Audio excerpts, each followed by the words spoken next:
दो नन्ही सी बच्ची और 4 वेदों के ज्ञाता। है न ताज्जुब की बात। जमुआ प्रखंड अंतर्गत छोटे से गांव में बसंत पंचमी की बेला में ऐसे घर में पहुंचे 2 बालिकाएं, जहां एक बालिका की उम्र मात्र 7 साल है और दूसरे बालिका की उम्र 5 साल है और दोनों चारों वेदों के ज्ञाता, धर्म ग्रंथों के ज्ञाता। अभी उम्र तो मात्र 7 है, तीसरी क्लास में पढ़ती है, परंतु धार्मिक ग्रंथों की इतनी ज्ञान कोई भी सुनकर घबरा जाए या आश्चर्यचकित हो जाता है। उन्होंने कई स्थान में प्रवचन, राम कथा, भगवत कथा कर चुकी है। एक सवाल जो संवाददाता के मन में आया कि आखिर इतनी सारी जानकारी नन्ही सी बालिका को कैसे आई। उनके पिताजी वीरेंद्र पांडे से जब यह बात पूछा गया तो उन्होंने बताया कि मैं कथा करता था, इस कथा को सुनते हुए इन चीजों को ग्रहण कर गई और यही कारण है कि इतनी जानकारी आ गई। आज सार्वजनिक कर रही है और सबको बता रही है। बताया गया कि झारखंड के कोडरमा जिला, गिरिडीह जिला, बोकारो जिला कुल मिलाकर 50 से अधिक प्रवचन अभी तक कर चुकी है। जब हमारे संवाददाता ने बच्ची अंजलि पांडे से बात किया तो कम शब्दों में जो जानकारी निकाली, जो श्लोक उन्होंने बताया, धार्मिक श्लोक, प्रवचन, रामचरितमानस कथा, हनुमान श्लोक, आप सुन के दंग रह जाएंगे। आइए देखते हैं एक रिपोर्ट हमारे संवाददाता चंदन प्रसाद सहयोगी गौतम कुमार, जमुआ, गिरिडीह, झारखंड से। बच्चियों का रिकॉर्डिंग लिया और ये चीज हम चाहते हैं कि हम अपने मीडिया में चलाएं, तो इसकी स्वीकृति आप हमें दे दें, यह हम आपसे आग्रह करते हैं। बहुत अच्छी बात है। हम चाहते हैं कि लोग देखें इस तरह से, जो कि आप लोग चाहें कि बिल्कुल बिल्कुल आप लोग इसी तरह से आते रहिए, लेते रहिए, जैसा भी हो। ये तो हमें भी नहीं समझ में आ रहा है कि ये बच्ची किस तरह से ये प्रवचन कर रही है, कैसे कर रही है, हमसे भी नहीं समझ में आ पा रहा है। जो एक बार ये पढ़ लेती है बिल्कुल इनको याद हो जाता है। चूंकि आज बसंत पंचमी का दिन है और कहते हैं कि मां सरस्वती जिनके ऊपर भी कृपा कर देती है, वाकई उनका चमत्कार जुगों जुगों तक सर्वजनों के हितों में सदैव समाया रहता है। चूंकि मैं एक ऐसी बालिका के समक्ष बैठा हूं जो चारों वेदों के ज्ञाता है, जैसा कि मैंने आपको इंट्रोडक्शन में बता चुका हूं, तो मैं उनके समीप आ चुका, मैं उन्हीं से बात करता हूं। सबसे पहले मेरे तरफ से आपको प्रणाम। आप लोग का क्या नाम है आपका? बाल विदुषी अंजलि पांडे। बाल विदुषी अंजलि पांडे। बाल विदुषी अंजलि पांडे। और आपका? लक्ष्मी पांडे। लक्ष्मी पांडे। ये देखिए 2 बहनें हैं और इनके पिताजी का नाम है वीरेंद्र पांडे जी। और वाकई जो चीजें हमने जाना, उस चीज को आज मैं प्रमाणिकता के तौर पर इस स्थान पर, इनके घर पर मैं पहुंचा हूं। आप के बारे में मैंने सुना कि आप कई प्रकार के कथावाचक हैं, कई प्रकार के श्लोक के ज्ञाता हैं, कई प्रकार के मंच को आपने साझा किए हुए हैं। उसको आपको सहयोग करती है आपकी प्यारी बहन। इस चीज की अनुभूति, इस चीज का ज्ञान आपको किस प्रकार से जानने को मिला?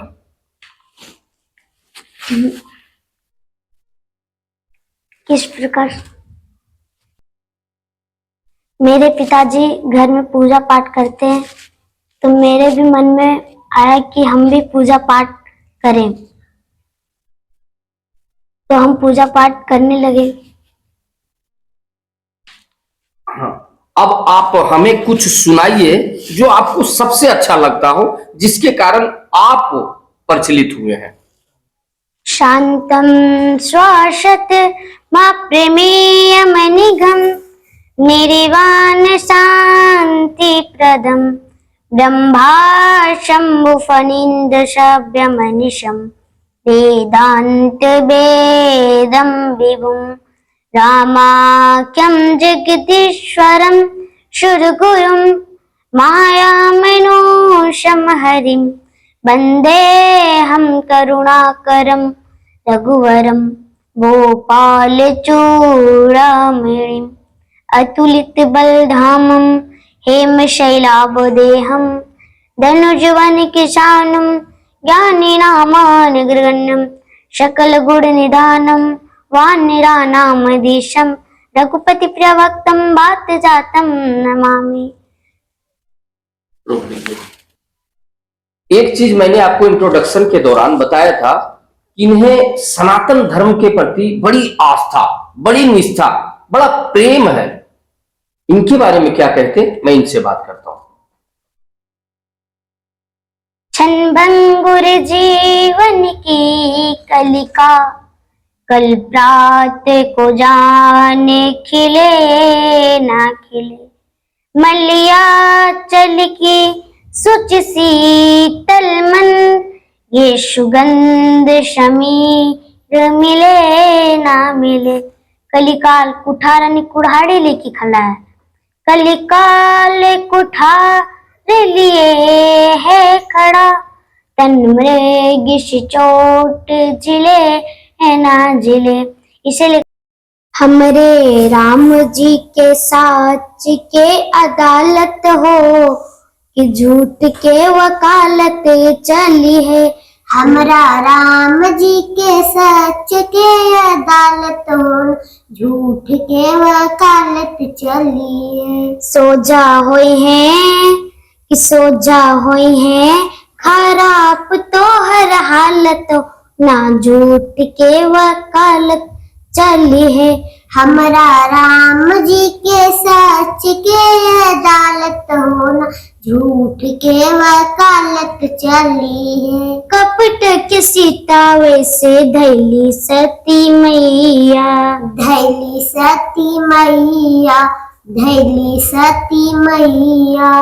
त्याग देल राम भक्त भोला जी गोसैया, भोला जी गोसैया, भोला जी गोसैया। कपट के सीता वेश धैली सती मैया, त्याग देल राम भक्त भोला जी गोसैया। कि सहेली नहीं हर ससुरा, कि सहेली नहीं हर ससुरा, कितना जलालत हो, झूठ के वकालत चली है।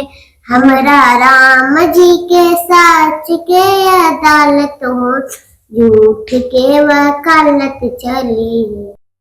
अब आप हमें प्रवचन सुनाइए। आखिर आपकी प्रवचन के चर्चे बहुत हो रहे हैं, तो प्रवचन आप हमें सुनाइए। त्रेता युग का समय चल रहा था। राम जी का अवतार हो चुका था। राम जी 14 वर्ष के लिए वनवास में आ गए थे और एक विशेष लीला कर रहे थे। विशेष लीला क्या?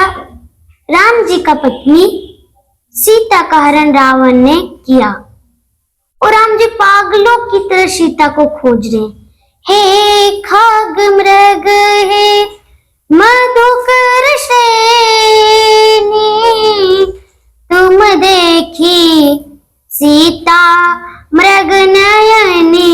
राम सिया राम, सिया राम जय जय राम। राम सिया राम, सिया राम जय जय राम। तो भगवान श्री राम नरलीला कर रहे हैं और नरलीला ऐसे कि भगवती सीता का हरण हो गया है। रावण ने भगवती सीता का हरण किया है और राम जी पागलों की तरह सीता को खोज रहे हैं। खगों से, मृगों से, पेड़ों से, पशुओं से, जड़ से, चेतन से पूछ रहे हैं, क्या तुमने कमल के समान में तोई नैनी सीता को देखा है? क्या तुमने मैथिली को देखा है? क्या तुमने विदेही तनिया को देखा है? राम जी पूछ रहे हैं। और जैसे ही लीला भोलेनाथ ने सुनी, तुरंत एक पेड़ के पीछे छुप गए और हाथ जोड़ के कहते हैं, जय सच्चिदानंद जग पावन, अश्कई चले मनोज न सावन। जो प्रभु सच्चिदानंद है, उन प्रभु के कमलों में प्रणाम करता हूँ। इसलिए कहते हैं कि जप ले हरि नाम अरे रशना। क्यों? क्योंकि फिर यंत्र समय में ये हिले ना हिले।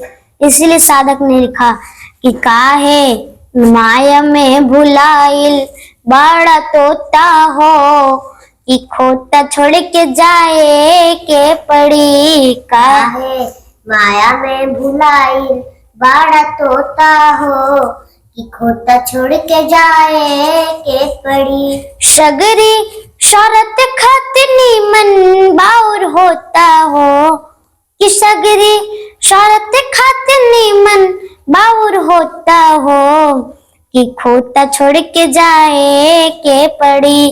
काहे माया में भुलाई बड़ा तोता हो, कि खोता छोड़ के जाए के पड़ी। लाख करोड़ धन तुम कमैबा, लाख करोड़ धन तुम कमैबा, खाल खियाल नात काले के जईबा, खाल खियाल नात काले के जईबा, कि राजा रंक हो के चाहे हर जोता हो, कि राजा रंक हो के चाहे हर जोता हो, कि खोता छोड़ के जाए के पड़ी। काहे माया में भुलाई बड़ा तोता हो, कि खोता छोड़ के जाए के पड़ी। और ये कौन सा श्लोक था, ये बता पाइएगा ना? आप देख रहे हैं सब पर नजर। धन्यवाद।